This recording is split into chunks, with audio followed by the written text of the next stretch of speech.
दोस्तों कल हमने इस चैप्टर से कुछ कॉन्सेप्ट पढ़ा था जिसका नाम है strategic change, right.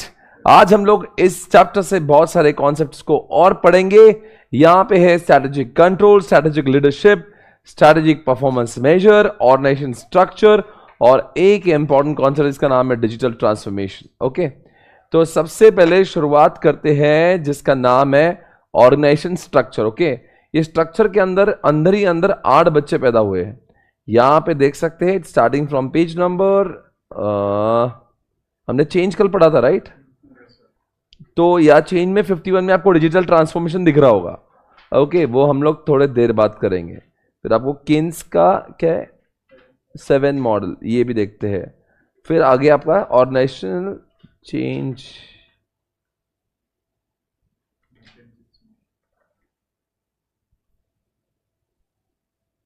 Structure dictates how they, ठीक है। यहां पे आप एक काम करो, इसको ऑर्गेनाइजेशनल स्ट्रक्चर लिख दो बस।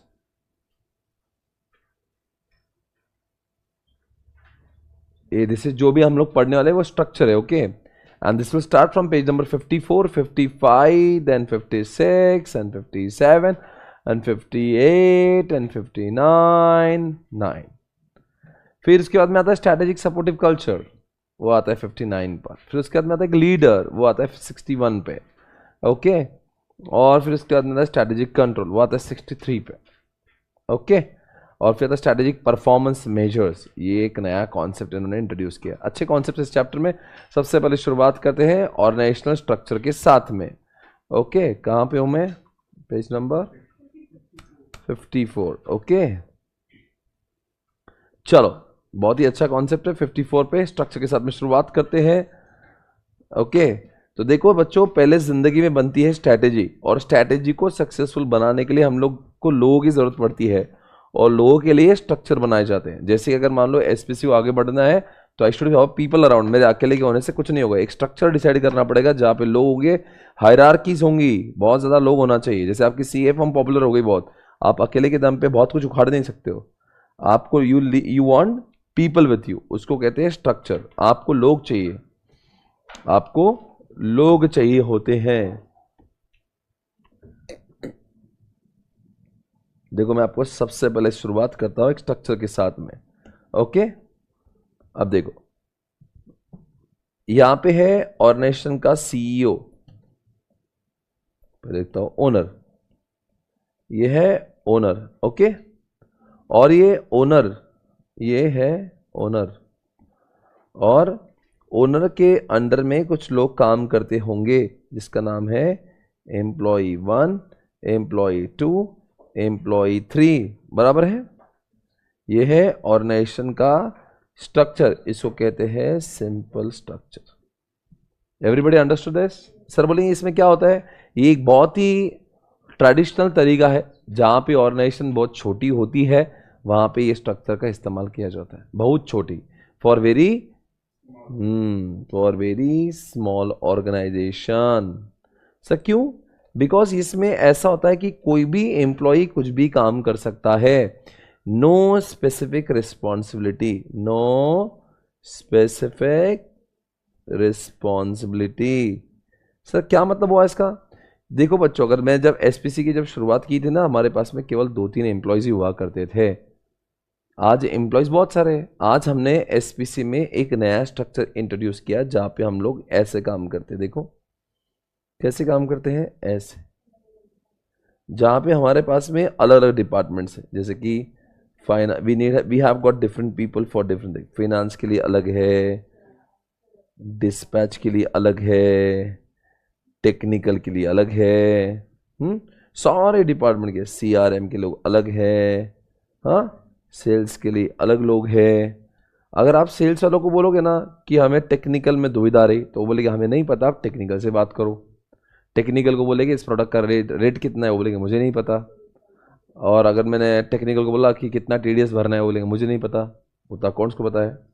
तो यहाँ पे बहुत सारे डिपार्टमेंट हमने एसपीसी में बनाए हुए हैं, और यहाँ पे जो लोग काम करते हैं they have knowledge of only finance. यहाँ पे जो लोग काम करते हैं they have got knowledge only about dispatch. यहाँ पे क्या होती है स्पेसिफिक, बोलो, रिस्पॉन्सिबिलिटी। हर एक इंसान को उसके उसके रोल्स के बारे में पता है, अकाउंटेबल है। अगर कल चल के डिस्पैच में कुछ प्रॉब्लम हो गई ना, तो इनको पता है यही लोग डिपार्टमेंट के जिम्मेदार होंगे, बाकी लोगों को जिम्मेदारी नहीं है। If something goes wrong with technology, only this group of people will be responsible. यहाँ पे क्या हुआ, सेग्रीगेट कर दिया। पर जब एसपीसी छोटी थी ना, तो यही इंसान क्या करता था, वही डिस्पैच कर रहा था, वही अकाउंटिंग कर रहा था, वही बिलिंग कर रहा था, क्लासरूम भी वही खोल रहा था, लेक्चर भी वही लगा रहा था, क्योंकि हमारे पास एम्प्लॉयज़ ही कम थे और पैसे भी नहीं थे कि मैं इतने एम्प्लॉयज़ को अफोर्ड करूं। तो जब ऑर्गेनाइजेशन का स्केल बढ़ जाता है, आप ऑर्गेनाइजेशन में डिपार्टमेंटलाइजेशन लाते हो, जहां पे हर कोई डिपार्टमेंट के लिए अलग अलग लोग लाए जाते हैं, उसको कहते हैं स्पेसिफिक रिस्पॉन्सिबिलिटी।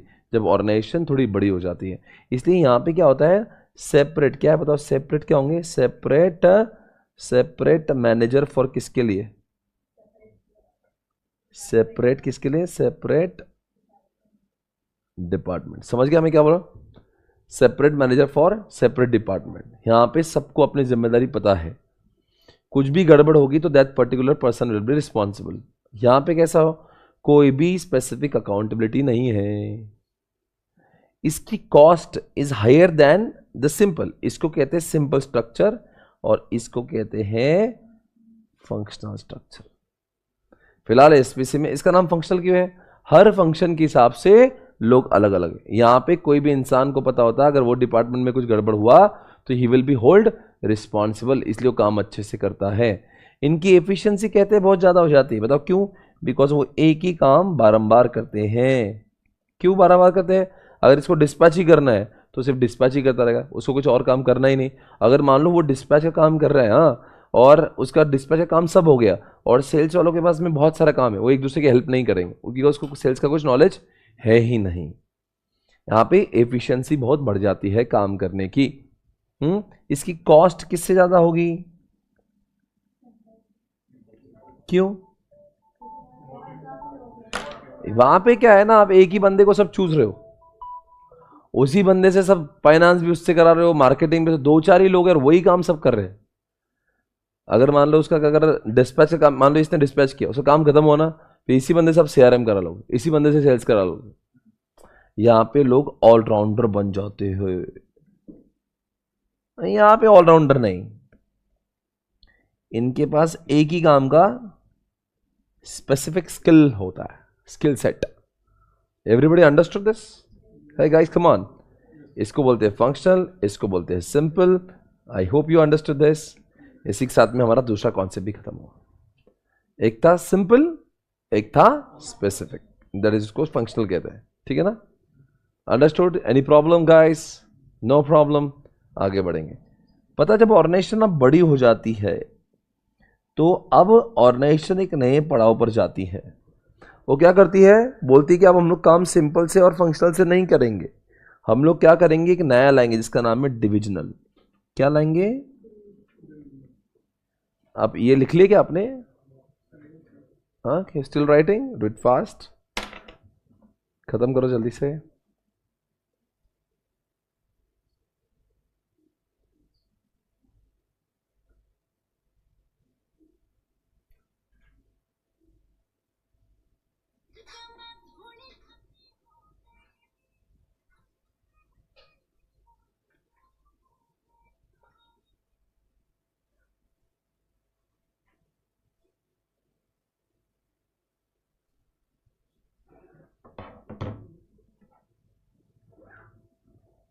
हो गया,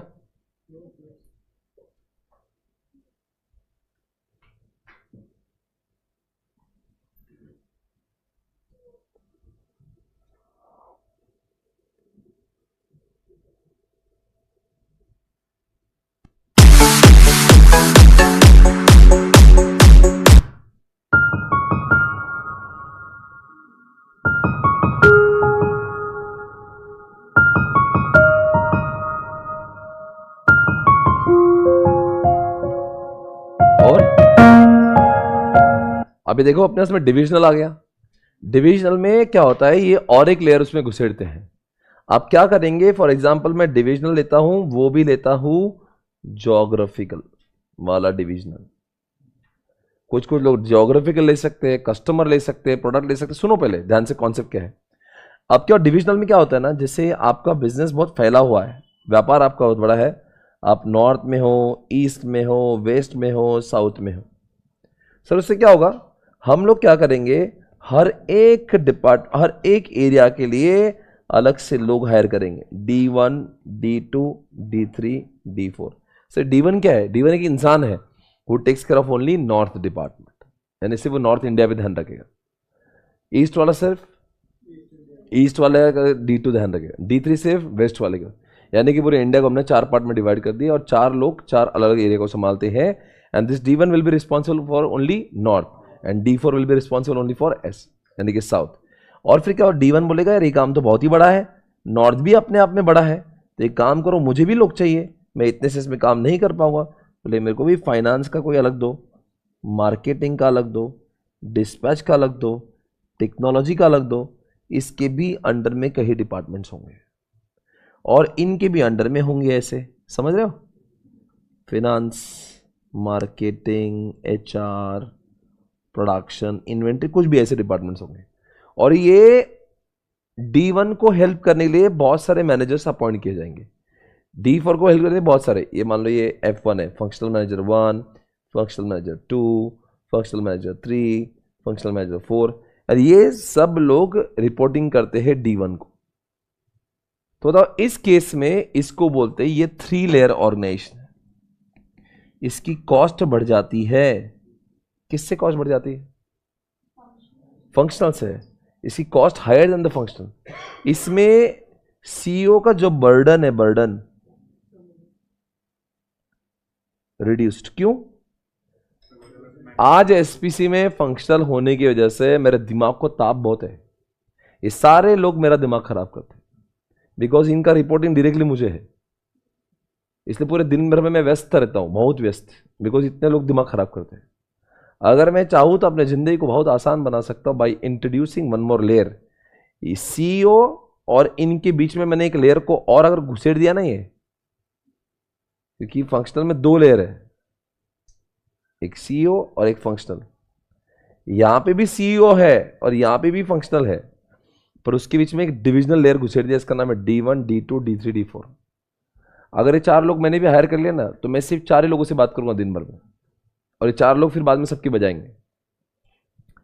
तो जब ऑर्गेनाइजेशन का स्केल अप हो जाता है, you should go from functional to divisional, समझ आ रहा है, पर इसकी कॉस्ट बढ़ जाती है, बिकॉज आपको ये सारे लोग जो सस्ते में नहीं आएंगे, D1, D2, D3, D4, ये महंगे लोग हैं, ये 15-20 साल का एक्सपीरियंस करके आएंगे, 2-3 लाख रुपए सैलरी मांगेंगे, सबका मिला के 2-3 खोखा नक्की करना पड़ेगा, तब जाके काम करेंगे। ये सस्ते लोग ने लिंक्डइन पे जाके लाना पड़ेगा इनको, बड़े बड़े कंपनी के उठाना पड़ेगा इनको उधर काम किए, तो ये सब है वहां पे। तो इस यहां से CEO का बर्डन जरूर कम हो जाएगा, पर कॉस्ट बढ़ जाएगी, 3 लेयर हो जाएगा, है ना, यहाँ पे 3 लेयर से, और फंक्शनल में कितने लेयर से, 2 लेयर है, वहां पे CEO का बर्डन ज्यादा है, यहाँ पे बर्डन कम है। Everybody understood this? तो सर अभी ये जो आपने डिविजनल पढ़ा है, ये डिविजनल में ज्योग्राफिकल लिखा है, कभी कभी डिविजनल ऐसे भी हो सकता है,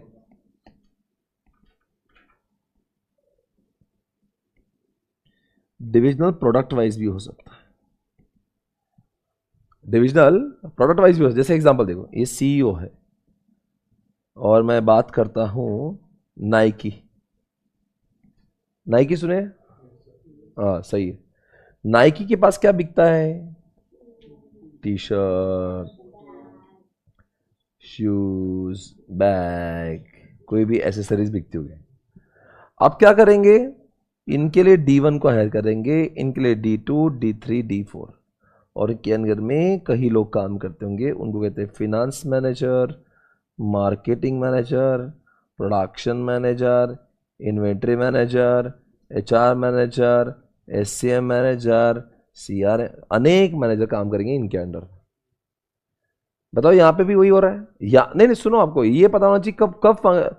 अच्छा बताओ, कुछ लोग जो है वो डिविजनल यूज करते हैं ज्योग्राफिकल, और कुछ लोग यूज करते क्या है, ये भी डिविजनल प्रोडक्ट। अगर सोचो मेरा प्रोडक्ट जो है वो इंडिया में नहीं, बहुत एक आधे स्टेट में ही है, तो आई डोंट रिक्वायर डिविजनल वाला geographical, what I do require, पर मेरे पास प्रोडक्ट बहुत है, प्रोडक्ट की रेंज होता है, एसक्यूज होता है, तो व्हाट विल आई डू? तो I will not appoint people from the point of view of geography. मेरा इतना मेरे एक शहर में काम है, मान लो एक मोहल्ले में काम है, पर मेरे पास प्रोडक्ट की रेंज बहुत है, तो मैं क्या करूं भाई, आज के में D1 सिर्फ किसके लिए काम करेगा? D1 will focus only on the promotion of T shirt, and D2 will focus only on the promotion of shoes, D3 will focus only on the bag. तो D3 दिन रात सोचेगा बैग्स कैसे आगे जाएगी, D1 दिन रात सोचेगा टी शर्ट कैसे आगे जाएगा। तो अगर आप एक एक प्रोडक्ट पर बहुत अलग से विशेष फोकस देना चाहते हो, you require divisional product wise. Concept ये वही है, इसमें भी 3 लेयर है, इसमें भी कॉस्ट ज्यादा हो जाती है, पर इसके अलावा भी और एक बनता है, और एक कॉन्सेप्ट, इसका नाम है डिविजनल। सर कौन सा डिविजनल है अभी? डिविजनल ब्रैकेट में कस्टमर। जैसे मान लो एयरटेल है, एयरटेल क्या बोलेगा, मेरे पास अलग कस्टमर है, कुछ प्रीपेड कस्टमर्स है, कुछ पोस्टेड है, पोस्टपेड है, और कुछ कॉर्पोरेट है, और फिर इनको हेल्प। ये बंदा जो D1 है ना, वो सिर्फ प्रीपेड के लिए काम करेगा, D2 से पोस्टपेड को, D3 से धंधा बढ़ाएगा कॉर्पोरेट का। ये सब क्या करेंगे फिर? इनके भी नीचे मार्केटिंग, HR, प्रोडक्शन। अभी और ये लिखने की जरूरत नहीं, एयरटेल में सिर्फ बता रहा हूँ कि ऐसे भी होता है। तो आपको देखना है कि आपको प्रोडक्ट को हिट करना है, या एरिया को फोकस करना है, या आपको कस्टमर को। आपको लगता है मेरे प्रीपेड के कस्टमर्स बहुत बढ़ना चाहिए, तो एक काम करो, प्रीपेड के लिए बंदा अपॉइंट कर दो। तो इस तरह से आपका हो गया डिविजनल। समझे आप? कोई डायग्राम ड्रॉ करना है आपको, ये कब करेंगे फिर? चलो फिर। सजनी पास बुलाओ ना, के दिल आज टूटा है, आज टूटा है। साजन मान जाओ ना, के वो आज रूठा है, आज रूठा है। जो तेरे ख्वाब जुदा के भी तो टूटे हम नींद से, मुझ में कहीं बाकी है कैसा तेरा इश्क है। पलकों में बन के आ साजना, तू चली आती है।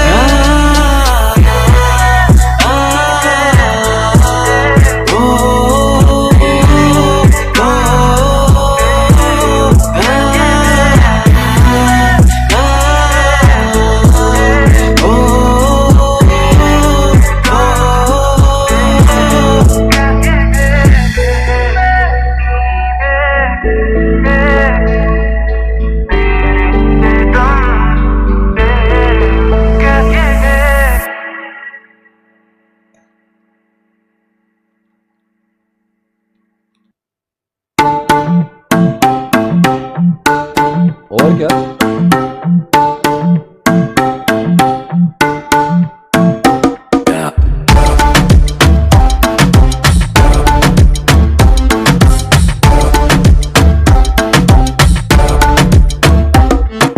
रख लो सजा के तुझे सीने से लगा के, आजा गले लग जा, गले लग जा। ख्वाब बना के तुझे दिल में छुपा के रखूं, मेरे पास आ, मेरे पास आ। तो मुलाकातों में, काली रातों में, बातों ही बातों में दिल दे दिया। तेरी बातों में समझा जिया, बैठी ही। आप लोग ने सिंपल नहीं किया था पहले, कुछ लोग कह रहे सर हमने सिंपल नहीं लिखा था, एक बार दिखा दो। तो एक बार लिखना तो लिख लो सिंपल भी। अगर आपने सिंपल नहीं लिखा तो लिख लो। यहाँ पे लाइव स्ट्रीमिंग में करे लोग, चिराग कह रहा है सर, कुणाल कह रहा है सर एक बार सिंपल लिखवा दो। सिंपल लिखो, जल्दी से खत्म करना है।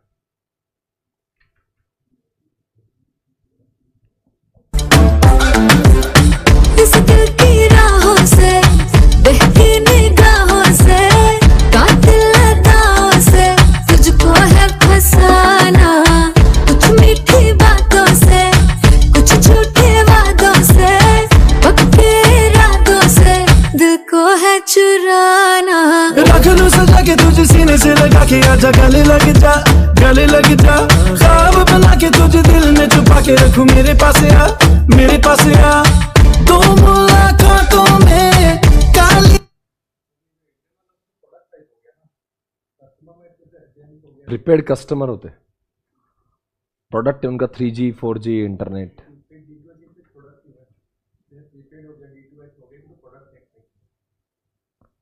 प्रीपेड एक ग्राहक है, और प्रीपेड वाला इंटरनेट भी ले सकता है, प्रीपेड वाला 4G भी ले सकता है, प्रीपेड वाला 3G भी ले सकता है। 3G प्रोडक्ट है, 4G प्रोडक्ट है, 5G प्रोडक्ट है, वॉइस कॉल एक प्रोडक्ट है।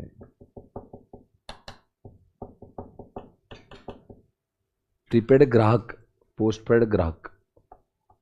आपको उस ग्राहक को बहुत कुछ बेचते हो आप। इंटरनेट प्रोडक्ट है, वॉइस कॉल प्रोडक्ट है। प्रीपेड वालों को आप बहुत कुछ बेच सकते हो। प्रीपेड वालों को इंटरनेट बेच सकते हो, वॉइस कॉल बेच सकते हो, पैसे। चलो डन। अब आपके सामने है मल्टी डिविजनल। सुनो जरा, मल्टी डिविजनल और डिविजनल में अक्सर लोगों को फर्क समझ में नहीं आता। नाम में ही लिखा है डिविजनल और कहते हैं मल्टी डिविजनल। मल्टी डिविजनल और एक है एसबीयू। क्या बोला मैंने? एसबीयू। अब मैं पहले एसबीयू पढ़ा के फिर मल्टी डिविजनल में घुसता हूं तो समझ में आएगा। एसबीयू दोस्तों, भारत देश में कई एसबीयू है। सबसे पहले बात करेंगे आईटी से। स्ट्रैटेजिक बिजनेस, हमने ऑलरेडी किया है नाउ। Strategic business unit. अगर हमारे पास में इतने बच्चे पैदा हो गए, हमने इतनी कंपनियां लॉन्च कर दी, इतनी कंपनीज लॉन्च कर दी, और बच्चे ऐसे हुए आपस में कोई संबंध नहीं है। बाप एक है, पिता एक है, पर बच्चों का आपस में कोई संबंध। सर ऐसे क्यों? जैसे देखो, आईटीसी ने सबसे पहले बनाई सिगारेट, उसको कहते हैं टोबैको। फिर बनाई होटल्स, टोबैको से बहुत पैसे कमाए, बनाई होटल, बना दी आईटी कंपनी, बना दी एफएमसीजी कंपनी, बना दी एग्रीकल्चर कंपनियां, और ये ऐसे कई सारा बड़ा पोर्टफोलियो खोल रखा है। You must have heard about FMCG में सनफिश बिस्कुट सुना होगा, डार्क फैंटेसी सुना होगा, आशीर्वाद आटा, ये सब एफएमसीजी में आता है। इनकी खुद की आईटी कंपनीज भी, होटल्स भी है। तो एक कंपनी जब अपने भिन्न भिन्न बच्चे पैदा कर देती, पर बच्चे आपस में कोई संबंध नहीं रखते। कभी भी आपने देखा होगा होटल वाला कभी भी सिगरेट की ऐड नहीं करेगा, हालांकि दोनों आईटीसी की है। वैसे ही टाटा के भी बहुत सारे बच्चे हैं। Tata Motors, Tata salt. कभी आपने टाटा सॉल्ट को टाटा नमक किया? टाटा सॉल्ट ने कभी टाटा मोटर्स की ऐड की? टाटा मोटर ले लो 10 किलो नमक फ्री, कोई संबंध नहीं है। पापा एक ही है, Tata, TCS, Tata Titan, Tata power, Tata fast track, कितना कुछ है टाटा के पास। टाटा स्टील, इतना सब कुछ है, पर बच्चे आपस में दे डोंट हैव एनी कनेक्शन। पिताजी एक है। इसलिए अब क्या करते हैं रतन टाटा जी, क्या करते हैं अब हर बच्चे के लिए क्या करते हैं मालूम है? हर बच्चे का एक नया सीईओ ढूंढते हैं। हर बच्चे का एक नया CEO, CEO, CEO, CEO. Sir सब क्या लगा? हाँ, पहले रतन जी को लगा था कि मैं सारा काम खुद कर लूंगा, पर रतन टाटा को खुद को ही नहीं पता इतने बच्चे पैदा हो गए। तो अब बोले सर एक बंदा जो मोटर्स वाला है, आप उसी को ही सॉल्ट संभालने दो। हर एक बंदे की एक एक्सपर्टीज होती है, नॉलेज होता है, आप उससे सब काम नहीं करा सकते हो। और बच्चे ऐसा अभी ये सीईओ जो है ना, वो दिन रात सिर्फ मोटर्स पे ही फोकस करेगा। उसको कोई मतलब नहीं सॉल्ट में क्या हो रहा है, टीसीएस में क्या हो रहा है, फास्ट ट्रैक में। He is responsible only for that. और इनका सब कुछ अलग होता है, इनका P&L अलग, उनकी बैलेंस। इन सब बच्चे, अरे खुद कई कंपनी अपने अपने लिस्टेड कंपनी है, टीसीएस लिस्टेड है, मोटर्स लिस्टेड है, स्टील लिस्टेड है, उनके सबके बैलेंस शीट अलग है, P&L अकाउंट अलग, सीईओ अलग, कॉम्पिटिटर्स उनके अलग, उनके बायर भी अलग टाइप के हैं। नमक के बायर अलग होते हैं, टाटा मोटर्स के अलग होते हैं, स्टील के अलग होते हैं, टीसीएस के तो सारे बायर्स फिरंगी है। तो कस्टमर्स अलग, सप्लायर्स अलग, बैलेंस शीट, P&L, सब कुछ, मिशन, गोल्स, विजन, ऑब्जेक्टिव, सब कुछ उनका। मानो आपस में पब्लिक में जब अपीयर होते हैं तो लगता ही इनका कोई संबंध भी है। हालांकि सबका डेटा कंसोलिडेटेड बैलेंस शीट जब बनती होगी टाटा सन्स की, सब एक ही जगह पे जाता होगा, पर आपस में कोई रिश्ता। इसी को कहते हैं एसबीओ स्ट्रक्चर, जहां पे बच्चों को ऐसा बना दो as if they are a separate entity all together, they don't have any correlation. हालांकि रिलेशन है, पर रिलेशन दिखाते ये बंदे को कोई मतलब नहीं। अगर ये सीईओ है यहाँ पे मोटर्स वाला और कल से के टाटा स्टील में नुकसान है, इसको कोई मतलब नहीं टाटा स्टील में, we is responsible only for that category. क्या इनके कॉम्पिटिटर्स भी अलग होते होंगे? जैसे कि अगर मैं बात करूं, इनकी होटल्स भी है, ताज होटल्स,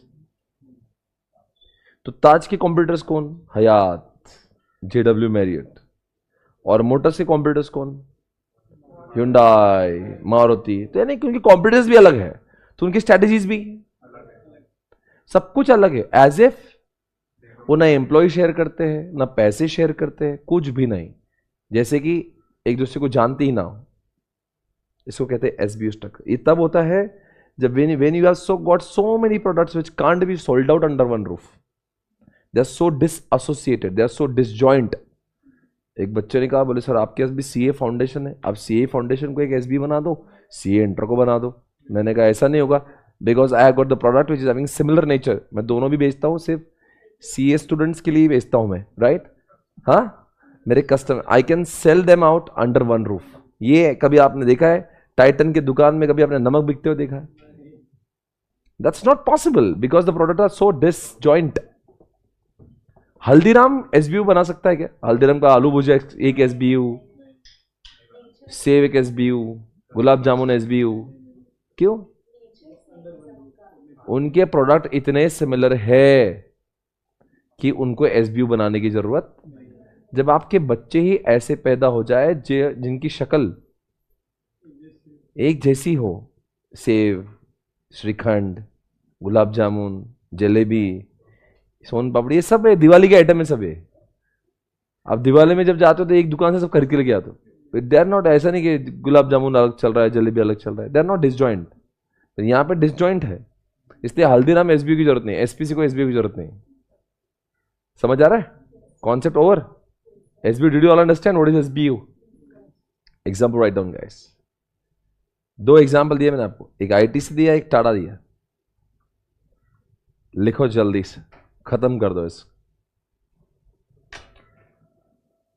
किसका एग्जांपल दिया मैंने? एसबीयू।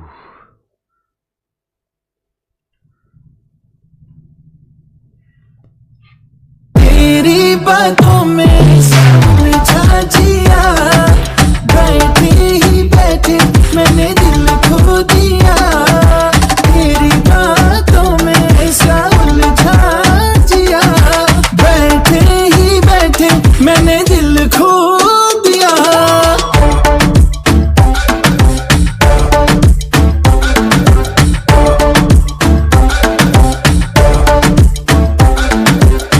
इस दिल की राहों से, बहकी निगाहों से, कातिल अदाओं से तुझको है फसाना।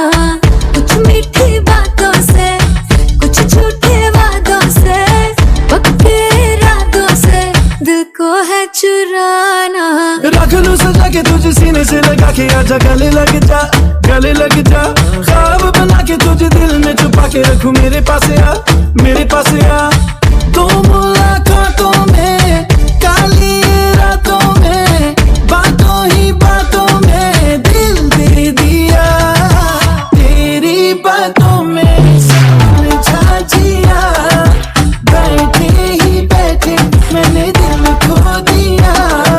तेरी बातों में ऐसा उलझा जिया, बैठे ही बैठे मैंने दिल खो दिया।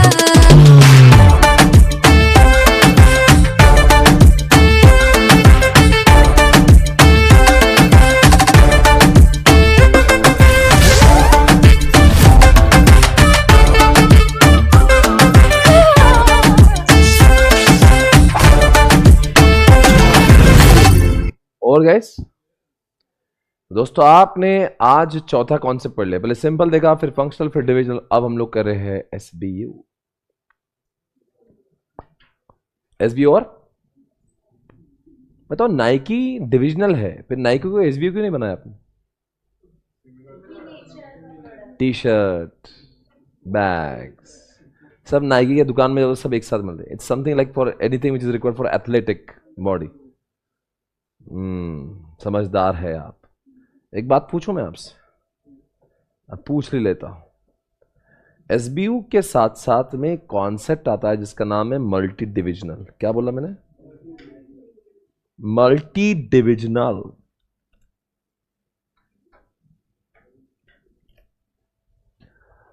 कभी आपने ऐसा देखा होगा कि एक पिता के दो बच्चे होते हैं, कुछ समय बाद उनकी जमती नहीं, बंटवारा हो जाता है। जैसे अनिल और मुकेश,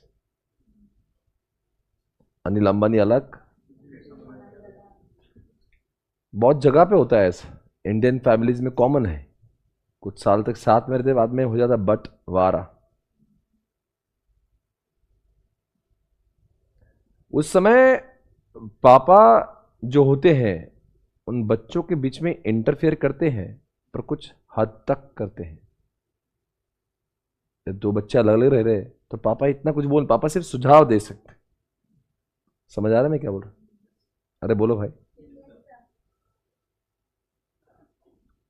पर कभी कभी ऐसा होता है कि जैसे आपको, आप मानो दो भाई साथ में रहते हैं,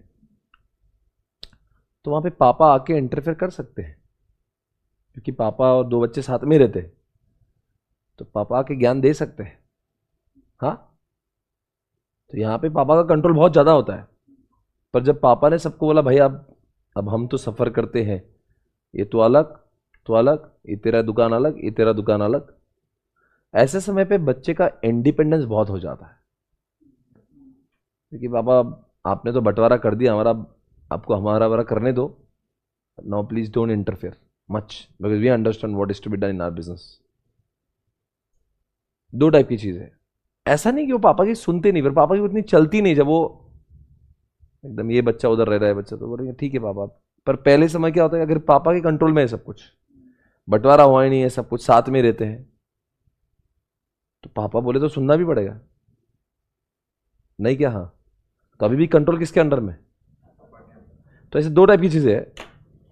वैसे ही चीजें होती है एक मल्टी डिविजनल में और एसबीयू में। क्या बोला मैंने? क्योंकि जब मैं मल्टी डिविजनल बोलता हूं ना, अक्सर लोगों को लगता है मैं एसबीयू बोल रहा हूं, पर मैं एसबीयू नहीं बोल रहा हूं। मैं आपको लेके जाता हूं चैट जीपीटी पे।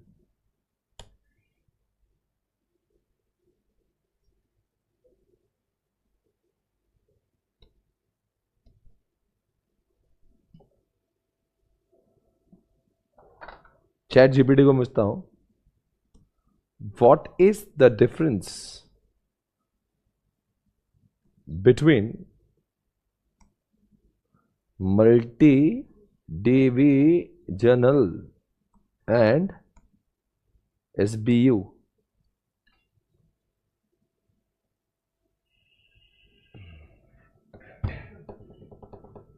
चालू कर दिया।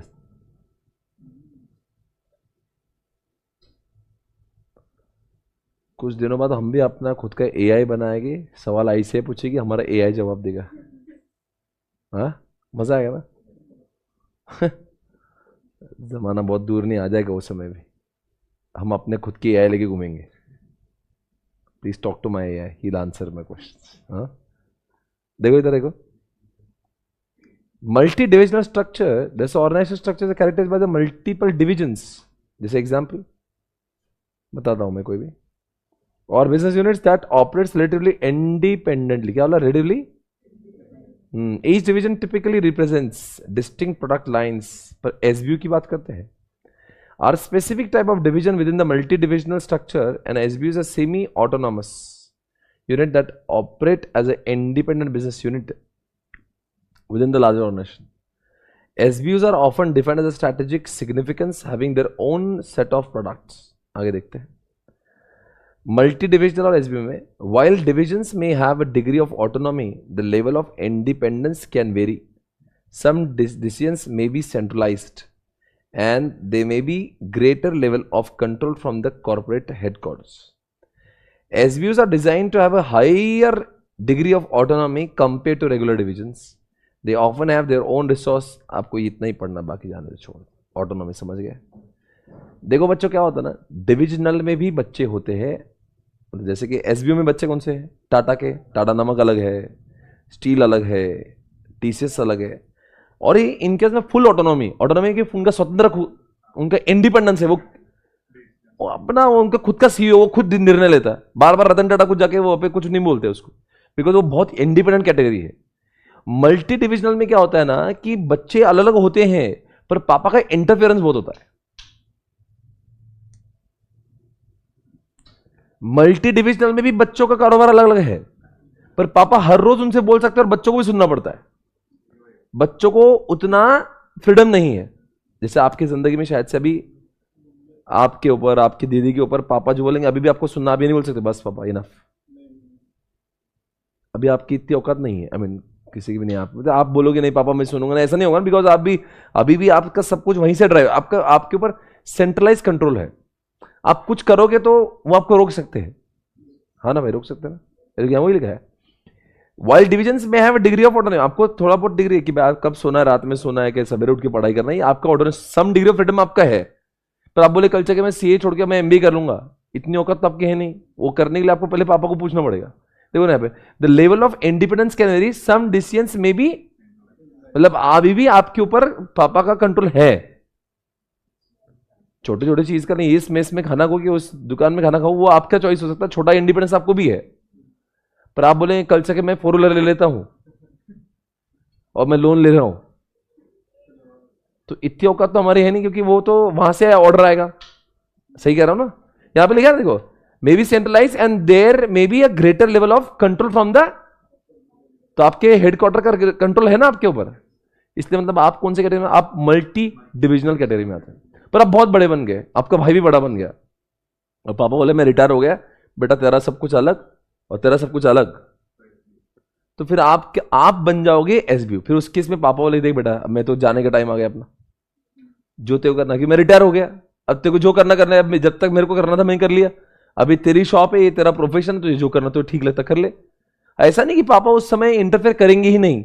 ऐसा नहीं कि रतन टाटा टाटा मोटर्स में कुछ बोलता ही नहीं, पर वो रोज रोज का नहीं बोलेगा, बस कुछ कभी ज्ञान दे देंगे बस. देखो यहां लिखा है, SBUs are designed to have a higher degree of autonomy, यानी उनका खुद का स्वतंत्र बहुत ज्यादा है. They often have their खुद का है सब कुछ. टाटा स्टील के पास सब कुछ खुद का है. डिसीजन मेकिंग खुद की, प्लान खुद का, सब कुछ उनका खुद का है. Understood guys everybody? दोनों का डिफरेंस समझ आ गया? अभी उसको मैं चैट जीपीटी बोलता हूं, please explain, please chat GPT. तो भाई सुनता क्या नहीं? Please explain the above concept.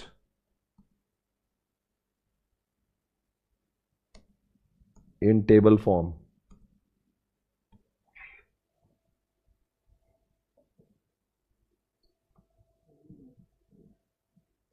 पढ़ाई भी मत करो आप. जो पढ़ रहे हैं ना, आने वाले समय में वही करने वाला है.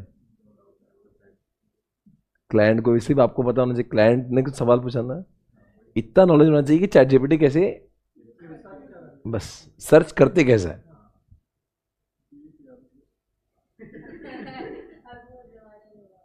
मतलब आपको बता रहा हूं, इन द लॉन्गर रन ये जितना डेटा हम लोग कलेक्ट कर रहे हैं शायद यूज होगा. सोचो, आप ही सोचो, मैं प्रैक्टिसिंग सीईओ क्यों दिमाग लगाऊंगा भाई. वो जो पूछ रहा भैया 2 मिनट रुको, बोलता ना मैं, देगा आपसे अच्छा उत्तर देगा. कितना मस्त दिया उसने, आपको नाराज नहीं करेगा. क्या बोल रहा है यहां पे, स्ट्रेटेजिक प्लानिंग में भी मोर सेंट्रलाइज, यानी कि अभी भी पापा का बहुत चलता है यहां. SBUs engage in their own strategic planning, ये खुद का काम खुद करते हैं. यहां पे देखो, वेरी सम डिस्टेंस में भी आज भी इनका कुछ काम पापा जी करते हैं. हायर डिग्री ऑफ ऑटोनॉमी, समझा? एसबीयू की फ्रीडम ज्यादा है. मल्टीपल डिविजन्स विथ रिलेटिव, क्या लिखा है, रिलेटिव इंडिपेंडेंस, थोड़ा इंडिपेंडेंस है। अब जैसे अब पापा जी हर चीज में आपको टोकते नहीं, अभी अभी आप एकदम से टोकेंगे तो आप भी फ्रस्ट्रेट होकर भाग जाओ घर से। आपके ऊपर परिवार का कंट्रोल है भी और कुछ जगह पे नहीं भी। मानते हो आप इस बात को, क्या एकदम से कंट्रोल नहीं है? पर ऐसा नहीं कि हर चीज में ही कंट्रोल है। कुछ कुछ चीजें आपको घर वाले बोलते ठीक है भाई। Semi autonomous units with the, यहाँ पे समझ में आ रहा दोनों का क्या लिखा है? इनका सब कुछ अलग है, डिस्टिंक्ट प्रोडक्ट है, मार्केट अलग है, कंप्यूटर अलग है, सब अलग है इनका। यहाँ पे प्रोडक्ट का आपस में कोई संबंध नहीं है।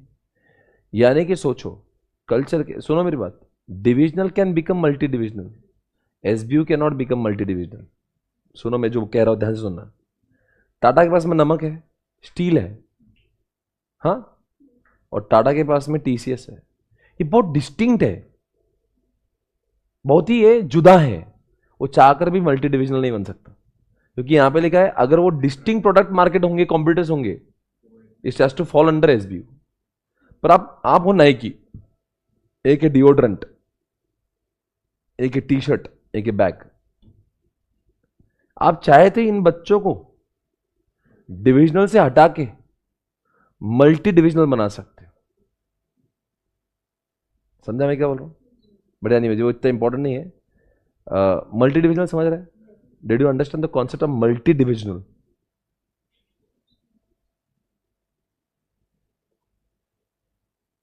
क्या लिखा? कंट्रोल में बी एग्जेक्टेड फ्रॉम, कहां से? यहां पे SBU have their own resources, तो allowing for more control at their unit level. भाई क्या है ना, यहां पे सुनो मेरी बात, सुनो सुनो, यहां पे भी धंधा चलता है, यहां पे भी चलता है।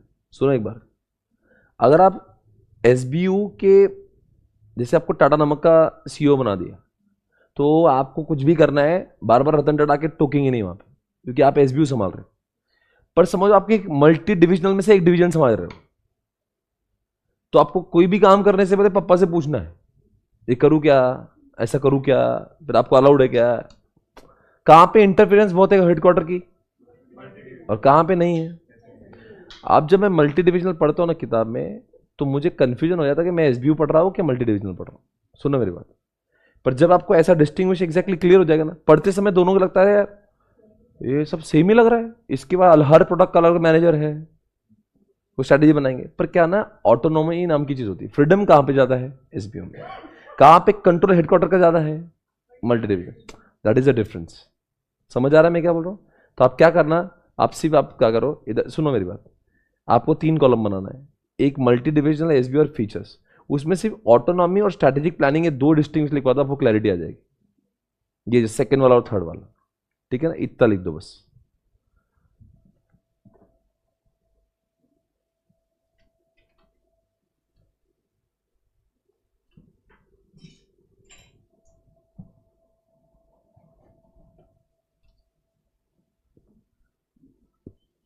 क्या बजाय आपके लिए? कुछ तो बजाता हूं आपके लिए। रुको, एनिमल का कौन सा सुनेगा बता?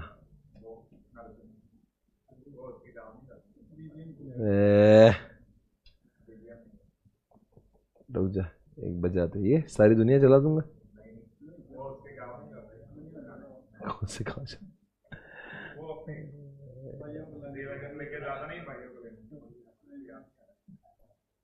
अच्छा समझा, रुक जा, इसके बाद में लगाता हूँ उसको।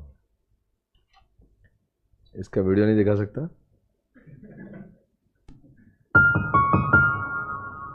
वीडियो अकेले में देख लेना। देख लिया पहले? आज गए नहीं आप 99 रुपीज में?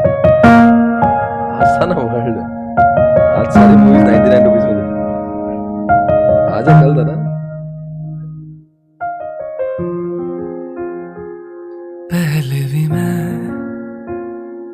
तुमसे मिला हूं, पहली दफा ही मिलके लगा, तूने छुआ जख्म को मेरे, मरहम मरहम दिल पे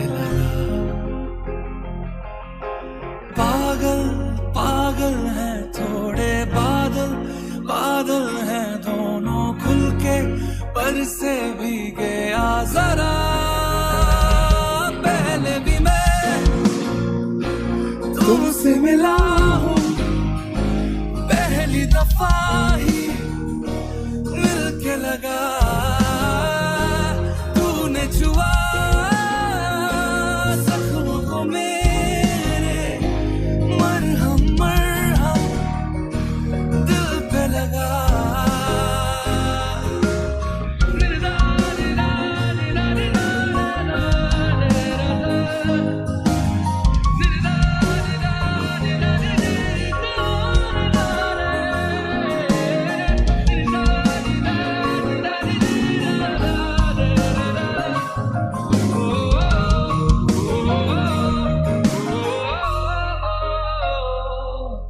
गलत क्या सही क्या मुझे ना पता है तुम्हें अगर पता हो बता देना मैं अरसे से खुद से जरा लापता हूँ तुम्हें अगर मिलूं तो बता देना खो न जाना मुझे देखते देखते तू ही जरिया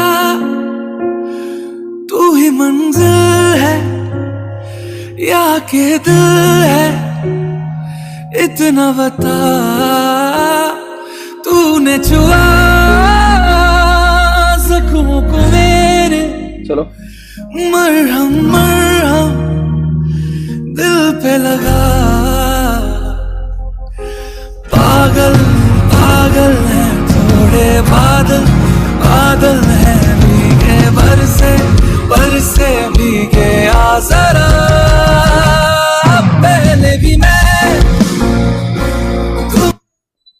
ओके गाइस ओवर। अरे चलो बच्चों और क्या।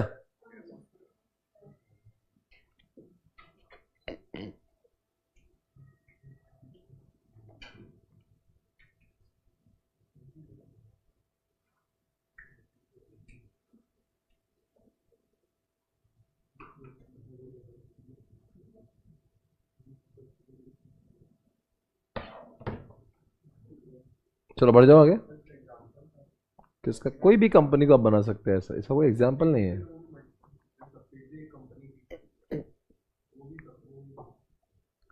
देखो कैसे है कि जब आप ऑर्गेनाइजेशंस के डिविजन्स को अगर मल्टी डिविजन बना रहे हो कि एसबी बना रहे हो, अपने ऊपर है। You have got a chance. कैसा वैसे ही नाइकी का जैसा लिखा है वैसे, सिर्फ उनको फ्रीडम डिविजनल के मुताबिक, डिविजनल से ज़्यादा फ्रीडम होगा, एसबीओ से कम होगा। Not exactly, you can't call them CEO, but थोड़ा सा कुछ अलग मैनेजर होगा बस। सीईओ बहुत बड़ी चीज़ होती है। एसबीओ के जो हेड होता है उसको सीईओ कहते हैं। इसमें डिविजनल हेड आएगा। हाँ, ये दिखता है, दिखने में डिविजनल जैसा दिखता है, इसकी शक्ल डिविजनल जैसी है।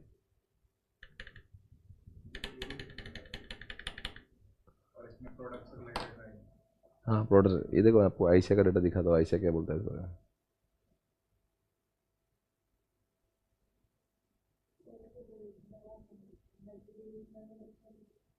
ऑटोनॉमी। डिविजनल में कुछ नहीं मिलेगा। डिविजनल में हर डिविजनल में तभी, मल्टी डिविजनल में थोड़ा तो फ्रीडम है, समझे? देखो यहाँ पे लिखा है, अपन पढ़ेंगे इसको। It is composed of operating divisions where each division represents a separate business. ऐसा देख के लग रहा, अरे ये तो एसबीओ जैसा लग रहा है। हर कोई डिवीजन अपने आप में एक, फिर अभी तो आपके दिमाग में अच्छा सेपरेट बिजनेस, फिर तो ये तो एसबीओ है, पर नहीं है भैया वो एसबीओ। इसलिए पहले आपको डिफरेंस बता दिया, अब आपको क्लियरली समझ में आएगा। To which the top corporate officer delegates responsibility for day to day operation and business unit strategy to, क्या लिखा है?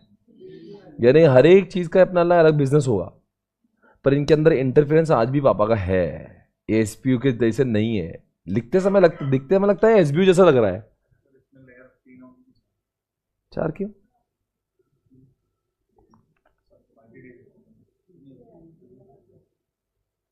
Bye such delegation the corporate office is responsible for format. क्या लिखा है?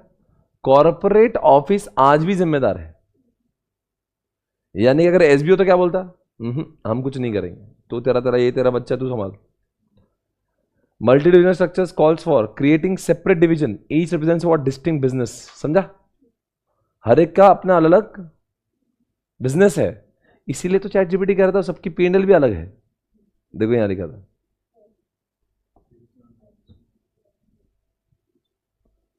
अगर वो केवल डिविजनल होता ना, सिर्फ डिविजनल, उनका P&L भी अलग नहीं होता। वो टी शर्ट का, बैग का, सबका मिला के एक P&L बनता है। पर उसमें मल्टी डिविजनल में डालूंगा तो क्या होगा? वो टी शर्ट का अलग P&L बनाएंगे।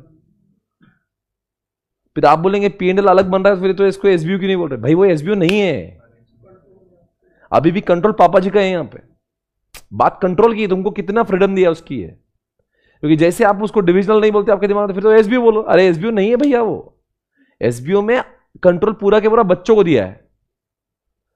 मल्टी डिविजनल में बच्चों को स्वतंत्र दिया है। हाँ, स्वतंत्र दिया है बच्चों को, पर अभी भी पापा का इंटरफेरेंस है। आप पूना में आके पढ़ रहे हो, इसका मतलब नहीं कि पापा का इंटरफेरेंस नहीं, आपको स्वतंत्र है, पर पापा की चलती बहुत है। समझ आ रहा है? आप लिखते समय और पढ़ते समय ऐसा लगता है कि we are talking about SBU, उनका सेपरेट बिजनेस है, उनकी P&L अलग है। हाँ, पर ऐसा नहीं है। वो लिखते समय लगता है, पर उनके इसमें आज भी लिखा है ना, इनके मेन लिखा है पॉइंट नंबर 2 में क्लैरिटी दे दिया उसने कि इनका फॉर्मुलेशन आज भी कौन करता है? फॉर्मुलेशन और इंप्लीमेंटेशन कौन करता है? कॉर्पोरेट, यानी ऊपर वाले। Each division would house what, sub division की अपनी अपनी एक फंक्शनल टीम होगी। जैसे कि अगर मैं कल्चर के नाइकी को बना दूं मल्टी डिविजनल, तो क्या होगा? उसकी टी शर्ट का फाइनेंस, मार्केटिंग, एचआर, प्रोडक्शन अलग होगा। Divisional managers would be given responsibility for, अरे तुमको जैसे पापा ने बोला डे टू डे तो डिसाइड कर कब क्लास जाना है, कब पढ़ाई करना है, पर तू बड़े बड़े निर्णय लेंगे ना, तो मेरे को पूछ लेना एक बार। समझा क्या बोल रहा हूं मैं? कॉन्सेप्ट समझा होगा रे? A small corporate office that would determine the long term, ठीक है। This would enable the firm to more accurately monitor the performance of individual business, simplifying the control problems। मतलब कंट्रोल प्रॉब्लम कैसे simplify करी? Day to day operation तू संभाल, बड़े बड़े काम में मुझे इन्वॉल्व कर। Facilitate comparison between divisions, improving the allocation of resources and stimulating managers of poorly performing divisions. बताओ डिविजन्स क्यों अच्छे से काम करेगी? हर डिवीजन को काम भी देता है कि चिल्लर चिल्लर काम तुम करो, पर बड़े फैसले के लिए मुझे बुलाओ। तो उनको अधिकार मिला भी है और मिला भी नहीं है। मिला है कुछ कामों के लिए ताकि वो अच्छे से काम करे, और जो बड़े बड़े निर्णय ऊपर वाले से पूछने। समझ आएगा कॉन्सेप्ट क्या है? डोंट गेट कंफ्यूज, बराबर एकदम सही सही पढ़ रहे हैं हम लोग, ठीक है ना? पर देखो अब जब हम लोग एसबीओ पढ़ते ना, तो एसबीओ की लाइनें भी ऐसा लगता है हम लोग मल्टी डिविजनल जैसी लगती है। देखो, the concept of relevant to multi product and multi business enterprise इसके होते हैं। It is impractical for an enterprise with a multitude of a business to provide separate। समझा क्या लिखा है? अगर आपके पास बहुत सारे, आपके पास नमक भी है, स्टील भी है, टीसीएस भी है, एक बंदा सबको मैनेज। अगर प्रोडक्ट बहुत ही डाइवर्सिफाइड है तो क्या करना चाहिए? सबके लिए अलग अलग मैनेजर खोल दो, और सबको ना तुम अपना अपना P&L भी सेपरेट बना ले, और तुझे ऑटोनॉमी है तो अपना काम हम लोग तेरे बीच में इंटरफेयर नहीं करेंगे। वैसे तो इनके 3 कैरेक्टरिस्टिक्स होते हैं। कौन से एसबीओ के? सबसे पहले सारे रिलेटेड होते हैं एक एसबीओ के अंदर, और अनरिलेटेड होते हैं अलग एसबीओ के अंदर। मतलब समझा क्या लिखा है? जैसे एग्जांपल देता हूं मैं, अगर मैं सिगरेट की बात करता हूं, आईटीसी, तो उसमें बहुत सारे आईटीसी के बड़ा सिगरेट का नाम बताओ कौन सा? ब्रिस्टॉल, गोल्ड फ्लैग, और क्या? Gold flag, classic, advance, mild, ये अलग नाम है उनके, वो तो आपने ट्राई किए होंगे। बट ये सब नाम है। आप बोलेंगे सर एक काम करता हूं मैं ब्रिस्टॉल को, गोल्ड फ्लैग को, दोनों को अलग एसबीओ बना दूंगा, ऐसा नहीं होगा। सारे सिगरेट का समूह जो है वो एक एसबीओ। फिर आप बोलेंगे फिर वो उनका जो आईटी कंपनी है, उनका जो होटल है, वो क्यों अलग एसबीओ? वो भी सिगरेट के साथ में क्यों नहीं है? भाई सिगरेट और होटल में जमीन आसमान का फर्क, वो दोनों अलग चीज है। पर सारी सिगरेट तो एक जैसी है, तो एक ही बंदा सारे सिगरेट को मैनेज कर सकता है। इसलिए बोलते सारे रिलेटेड जो चीजें होंगी सिगरेट या सिगरेट की जैसी, वो एक एसबीयू के अंदर फॉल करेगी, पर होटल सिगरेट के अंदर नहीं आएगी तो अलग है। फिर आईटी जो इनकी इन्फोटेक कंपनी है वो भी तो कुछ अलग ही है, वो अलग एसबीयू में आएगी। तो इसलिए लिखते हैं यहाँ पे सारे related will fall under one SBU. बराबर कह रहे ना, अंडरलाइन द वर्ड रिलेटेड। कह रहे सबके कॉम्पिटिटर्स अलग होंगे। किसके कॉम्पिटिटर्स अलग होंगे बताओ? अरे अब होटल की कॉम्पिटिटर्स अलग, हाया जेडब्ल्यू, हाँ, और एफएमसीजी के कॉम्पिटिटर्स कौन? एचयूएल, पतंजलि, नेस्ले,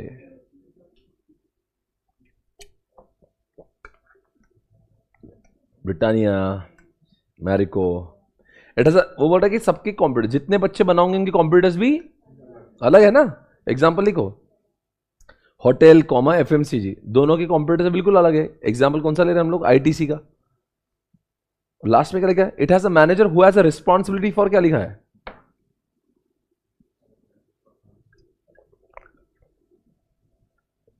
फॉर क्या लिखा है? अरे सबके मैनेजर अलग होंगे यार, लिखो सीईओ। सारे बच्चों को संभालने वाला मैनेजर अलग होगा।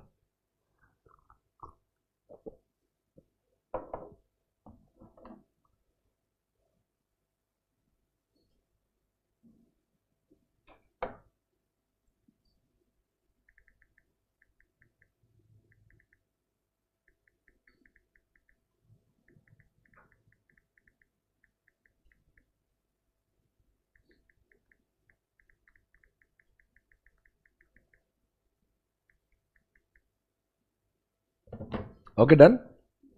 एक कॉन्सेप्ट है जिसका नाम है, इसके एडवांटेज में बाद में बढ़ाऊंगा। एक है मैट्रिक्स और एक है नेटवर्क और एक है आर ग्लास। क्या बोला? सबसे पहले मैं आपको आर ग्लास पढ़ा देता हूं। कभी आपने आर ग्लास की डिजाइन देखी है? क्या कहता है आर ग्लास? हाँ, ऐसा मत करो।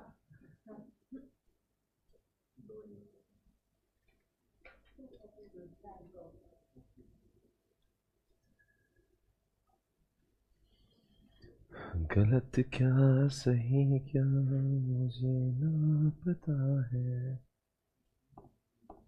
ये देखो बच्चों, ये है आर ग्लास, दिख रहा है? ऊपर और नीचे विल फाइंड ब्रॉडर, क्या बोलते हैं, डायमेंशंस, और बीच में just find very small thin, like very broad then thin and very broad, like this is the way the you have hourglass. Organisation में ऐसा स्ट्रक्चर भी हो सकता है। टॉप लेवल पे ज्यादा, पहले जमाने में क्या होता था मैं आपको समझाता हूं। पहले जब आर ग्लास में तो क्या था,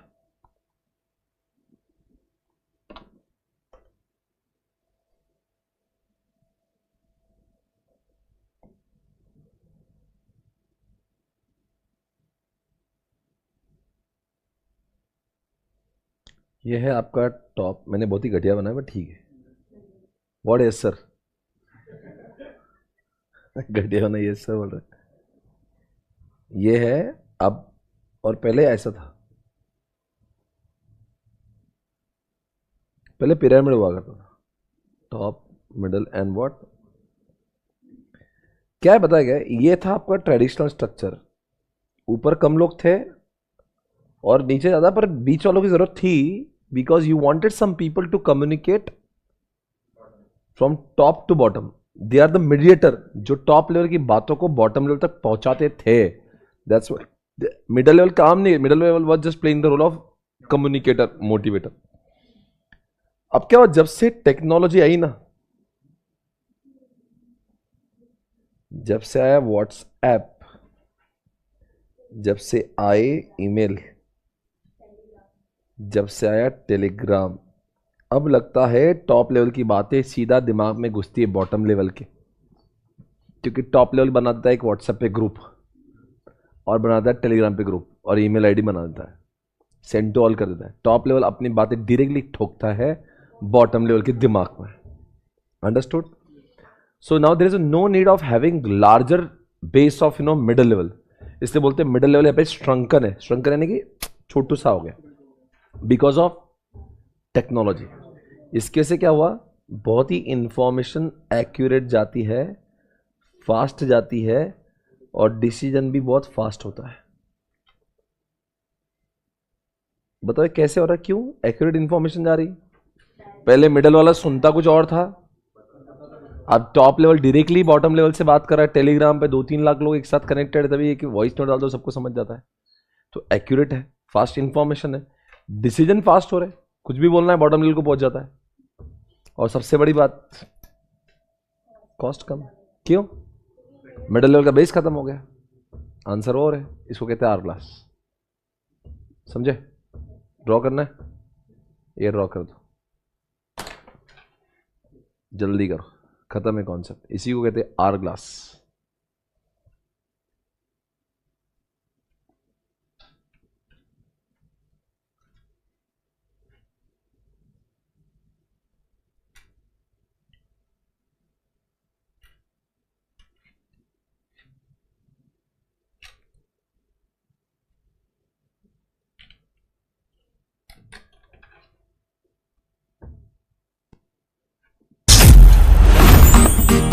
ओ देसी दिल बिना मछली ओ तड़प रही से। जब देखो बनारी लाल पीली अखियां, जब देखो बनारी लाल पीली अखियां, मैं नहीं डरता भले ही काटो अखियां, मैं नहीं डरता भले ही काटो अखियां। Make it pop like this. Make it knock like this. Make it pop like this. Make it knock like this. जब देखो बनारी लाल पीली अखियां, जब देखो बनारी लाल पीली अखियां, मैं नहीं डरता भले ही काटो अखियां, मैं नहीं डरता भले ही काटो अखियां।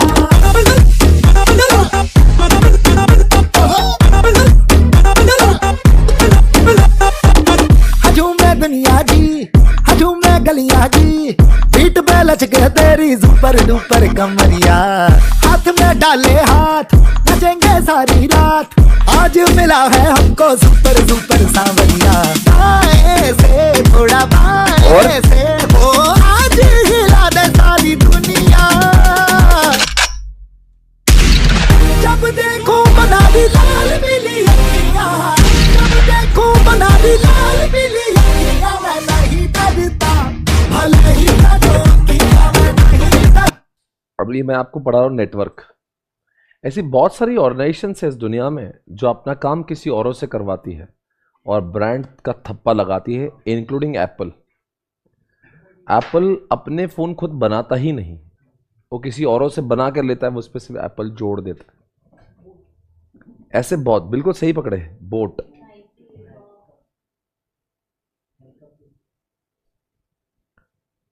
For that matter Patanjali. भाई साहब, इन लोगों ने अपने बिजनेस को क्या फैलाया है, ये लोग काम ही नहीं कर रहे हैं। इसी एक प्रोडक्ट बताते हैं ऐसा मुझे चाहिए, बाकी लोग बनाते रहते उसको। आपने कभी सुना होगा लक्स, रूपा, बड़े आराम से। ये सब ब्रांड जो है बच्चों, ये कोई कुछ नहीं काम करता है, सब अपने ब्रांड का गुडविल खाते हैं। एप्पल कंपनी जो है ना, एक ही काम करती है, brand building, that's it. They just know brand building, they just create that एक वाइब, हाइप, उतने का पैसा कमा लेते बस। अमन गुप्ता तो खुद चलते फिरता ब्रांड में, वो टी शर्ट, उसकी टी शर्ट लेके घूमते रहता है। वो शार्क टैंक में आके कर क्या रहा है? हाँ, वॉच पहने रहता है, ऐसे पहनता है ना। ये लोग क्या कर रहे हैं? ये कर this kind of structure believes in what? सब काम आउटसोर्स्ड है इनके, सारा काम आउटसोर्स। यूसीबी नाम का एक ब्रांड सुना होगा आप, यूनाइटेड क्या बोलते हैं, यूसीबी का लॉन्ग फॉर्म क्या है? United colours of Benetton. एक लेवाइस बोल के ब्रांड है, कुछ नहीं कर रहे भैया। ब्रांडिंग जीन्स की कोई अलग करता है, सिलाता कोई और है, कपड़ा लाता कोई और है, इसको फाड़ता कोई और है, सब अलग करते हैं, आउटसोर्स करते हैं। इनकी ऑर्गेनाइजेशन वर्चुअल ऑर्गेनाइजेशन होती है। इनके पास में पेरोल में लेस एम्प्लॉयज होते हैं। ये दुनिया के हिसाब से तुरंत ही चेंज हो जाते हैं। जींस की फैशन चेंज हुई, आपको लोग ही चेंज करना है, खुद को चेंज होना नहीं है। ये सिर्फ वेंडर्स चेंज करते हैं। ये बिलीव करते हैं बाय ओवर मेक। समझता मतलब क्या है? बाय करने, तुम बनाओ, बाय करेंगे, मेक नहीं करेंगे। वर्ल्ड का मैक्सिमम जो काम है वो चाइना में होता है। चाहे कोई भी बड़ा से बड़ा फर्नीचर का ब्रांड हो ना, वो उससे ब्रांड डिजाइन देता है और चाइना वाले इसको बनाते हैं। नेटवर्क बहुत बड़ी चीज है। हर लोग अपने इंडिया जैसे पंचायती नहीं करते, ब्रांड भी हमारा बनाएंगे, हम लोग उसमें थक जाते। तो हमारे पास, हम एक्सपेंशन क्यों नहीं कर पाते? बिकॉज हम लोग मेहनत बनाने में कर रहे हैं। ये लोग क्या, ब्रांड बिल्ड करो, बनाओ नहीं। बोट वाले ने सही काम किया, वो लाता है उधर से, सारे उधर से, उसके ऊपर बोट लगा देता है, वाइट लेबलिंग करके बेचता है। अच्छा काम है। मैन्युफैक्चर कुछ करना नहीं, चाइना जाओ, वहां से लेके आ जाओ, उसके ऊपर बोट लगा दो बस। ये लोग, इनका रीच जो है ना, रीच वाइड कर सकते। क्यों रीच वाइड? अरे अगर मान लो बोट को अगर 10 लाख स्पीकर की ऑर्डर है, 10 लाख चाहिए क्या भैया? 10 लाख भिजवा देना बोट का नाम डाल के, ओके सर, आ जाएगा इंडिया में। करना खुद को कहा है, पूरे वर्ल्ड में रीच करना है, कोई बात नहीं, बन जाएगा। वेंडर्स से काम करते, कॉन्ट्रैक्टर्स। पर इनका एक ड्रॉबैक है, अगर सारे के सारे कॉन्ट्रैक्टर आपस में मिलके, हो सकता है यही ब्रांड बना दे। इनका manufacturing outsource, teaching outsource, branding outsource, production outsource, raw material करते ही कुछ नहीं है, सिर्फ अपना थप्पा लगाते और माल बिकता है बस। हो गया कॉन्सेप्ट। और this is called as network guys. सब आउटसोर्स करते हैं, वर्चुअल ऑर्गेनाइजेशन है, चेंज दुनिया के हिसाब से आराम से हो जाते हैं। फैशन चेंज हुई, चेंज हो जाएंगे। पेरोल पे कम ही लोग होते हैं, इनको पेरोल तो बाकी लोगों से काम करवा लेना। ये बाई करते और मेक, इनकी रीच वाइड होती है और ये सब काम कॉन्ट्रैक्टर से करा के लेते हैं।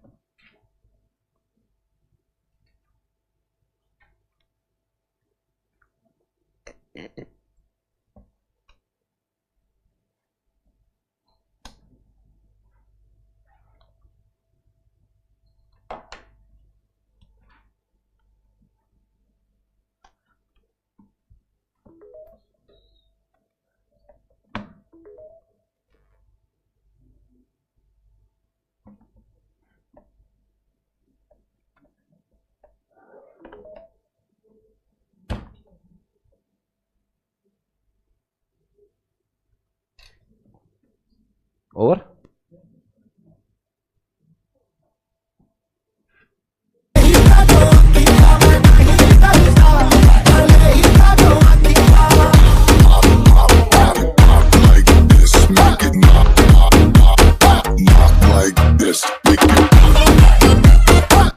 कॉन्ट्रैक्टर सही है।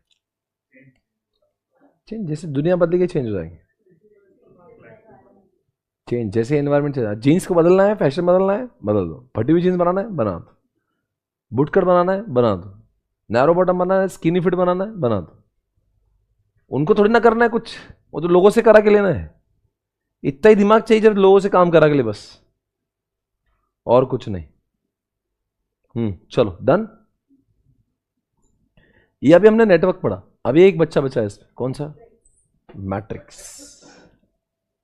एग्जाम्पल देंगे मैट्रिक्स के लिए, लिख दो स्टारबक्स।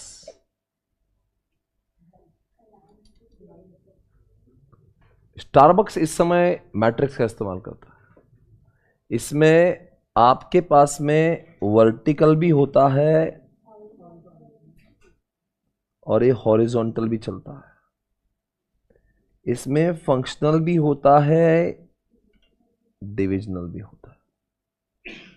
जैसे कि अगर मैं बात करता हूं स्टारबक्स का, ऊपर ये सीईओ बैठा है, ये क्या करता है, फाइनेंस, एचआर, प्रोडक्शन, इन्वेंटरी, ऐसे डिपार्टमेंट। तो आप बोलेंगे तो फंक्शनल है, कौन सा ये फंक्शनल है क्या, एक्सेप्ट करो फंक्शनल है, फंक्शनल है ना, आप बोलेंगे तो फंक्शनल है।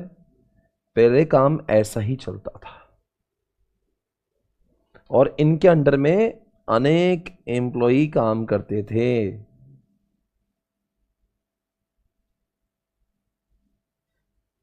पर जैसे ही ये मैनेजर इधर गया कि इसने टाइम पास किया,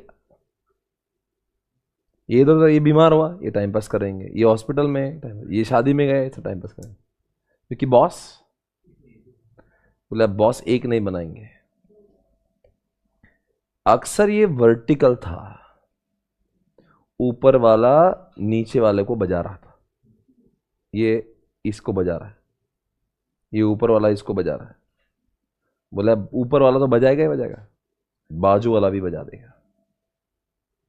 अब क्या करा हमने, स्टारबक्स में क्या बिकता है, वेरी गुड, सैंडविच बिकता है, कॉफी बिकता है, कुकीज बिकता है, मैं इसको आदर्श लिख देता हूं, बहुत कुछ बिकता है। बोले इसका एक ये डिविजनल बंदा बनाओ,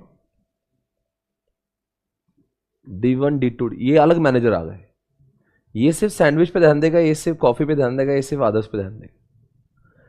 अब ये जो भी लोग हैं जो यहां काम कर रहे हैं, अब वो अगर मान लो कल्चर के कोई प्रोडक्शन करना है, किसका, सैंडविच का प्रोडक्शन करना है, तो मुझे बताओ कौन से लोग, मेरे नाम तो F1, functional manager 2, functional manager 3 and functional manager. बताओ सैंडविच अगर बनाना है तो कौन से दो लोग जिम्मेदार रहेंगे, F3 बोलेगा मैं तो प्रोडक्ट, तो मैं तो करूंगा ही। वो बोला तू किसका प्रोडक्शन कर रहा, सैंडविच का ना, तो मैं तो आऊंगा ही। यानी कि ये काम करने के लिए D1 और F3 साथ में आएंगे। यानी कि यहाँ के जो लोग हैं ना, उनके दो दो बॉस हो जाएंगे, क्योंकि ये तो प्रोडक्शन मैनेजर ही। मान लो कल्चर की कोई कॉफी का प्रोडक्शन हो रहा हो, तो उसकी कॉफी की अलग टीम होंगी। यहाँ पे कभी कुछ काम करना है तो कॉफी के लिए तो D2 बोलेगा तो मेरा ही काम है, और प्रोडक्शन वाला बोलेगा भाई मेरे नाम में प्रोडक्शन लिखा है। ये काम करने के लिए भी दो लोग हैं, हर कोई काम करने के लिए दो बुद्धिजीवी लोग, दो दो बॉस, दो फाइन, दो रिवॉर्ड। गलत काम किया है इन्होंने तो दो लोग बजाएंगे, ऊपर वाला भी बाजू वाला भी। गलत काम किया तो बजाएंगे दोनों, अच्छा क्या है तो भी बजाए, अच्छा क्या तो रिवॉर्ड भी देंगे दोनों। पर इसकी सैलरी बहुत हाई होगी।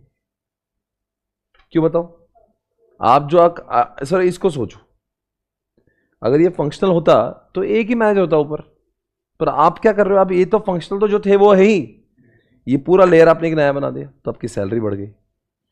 It is the combination of what, vertical plus क्या है ये हॉरिजॉन्टल। क्यों बोलते हैं इसको, ऊपर वाला तो बजा ही रहा, बाजू वाला भी बजा रहा है, ये फंक्शनल भी है और ये कौन है, यानी it is the combination of functional and divisional both.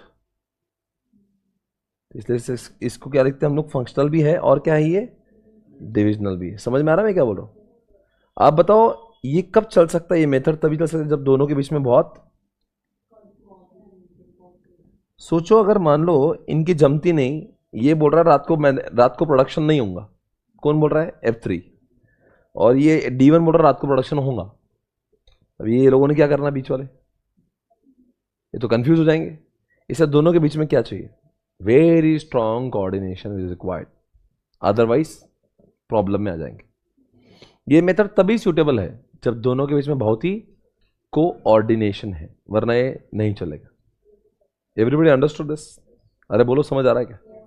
कितने बॉस, दो बॉस, फाइन दो, रिवॉर्ड भी दो लोग देंगे, सैलरी ज्यादा हो जाएगी, कोऑर्डिनेशन होगा तो ही चलेगा। वर्टिकल भी है, हॉरिजॉन्टल, फंक्शनल भी है।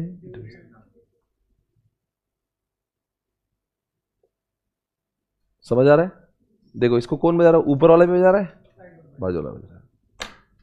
इतने फंक्शनल के अंदर अगर आपने बाजू वाला घुसेड़ दिया तो बन जाता है मैट्रिक्स। बस एक बात बताओ, यहाँ पे बोलते हैं कि एम्प्लॉय को बहुत टाइट करते हैं लोग, एम्प्लॉय को बहुत इज्जत से काम करना पड़ता है, वरना ऊपर वाला भले ही उसकी ध्यान हटा, बाजू वाला बजाएगा, मतलब उसको तो बजाने वाला है कोई ना। तो अगर आपको ऑप्टिमम यूटिलाइजेशन ऑफ रिसोर्सेस करना है, ऑप्टिमम यूटिलाइजेशन ऑफ किसका, कैसे, आपके रिसोर्स कुछ भी गलत काम नहीं, गलत काम करेंगे ऊपर वाला बजाएगा आपको। समझा क्या कॉन्सेप्ट ओवर गाइस?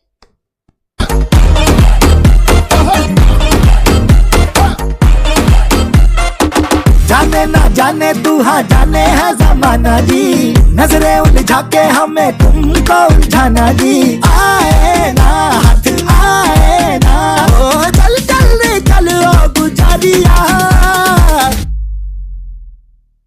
जब देखो बनारी लाल मिली अखियां, जब देखो बनारी लाल मिली अखियां।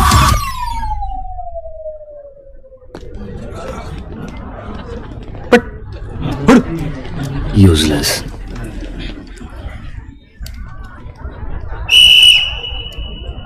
ओके मैं नहीं डरता, भले ही डरो अखियां में नहीं डरता, भले ही डरो अखियां में नहीं डरता, भले ही डरो अखियां में नहीं डरता, भले ही डरो अखियां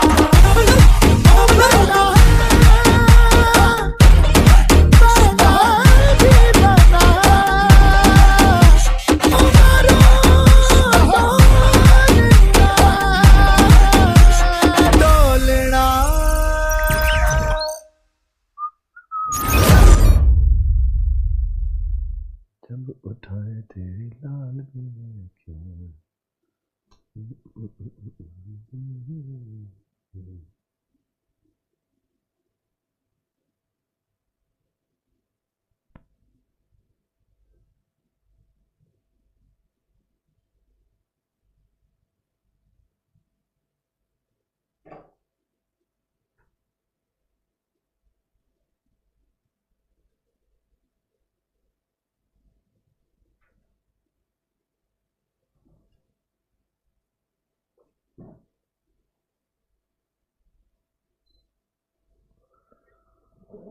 अरे रे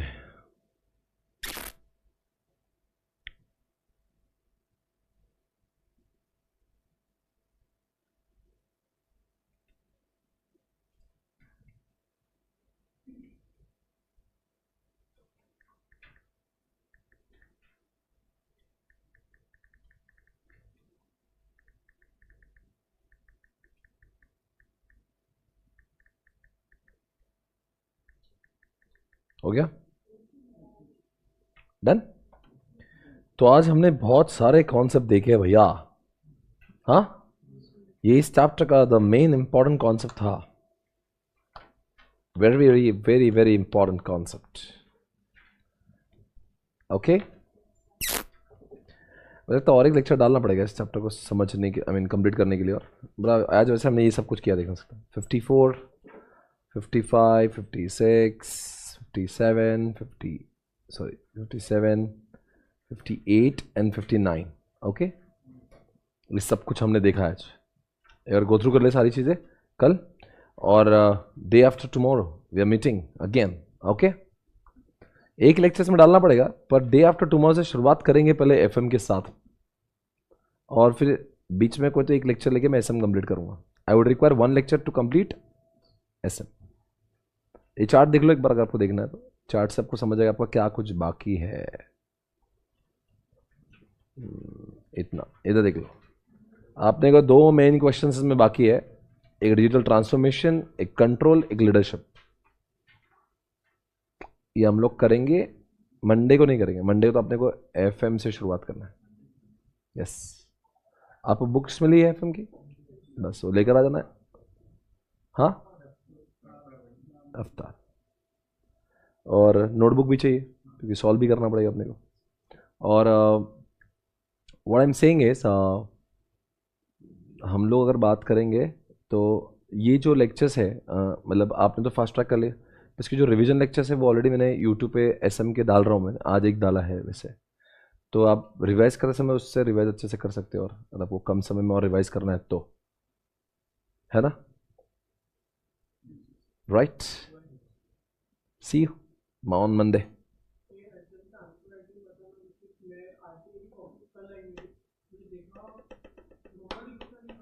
क्यों?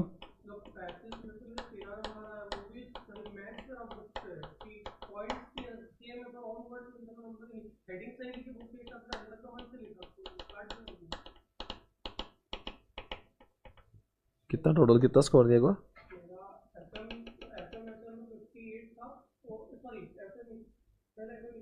भाई काटा बहुत।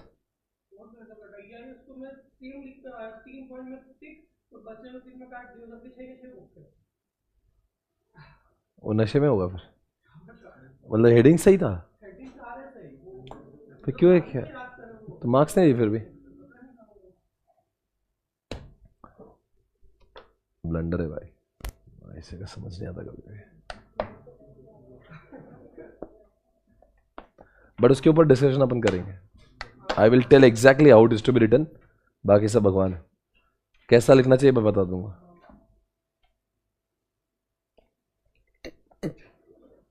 Okay guys, see you on Monday 4:30, right guys? Bye bye, take care. Yes बेटा, टाइमिंग यही रहेगा। बाय।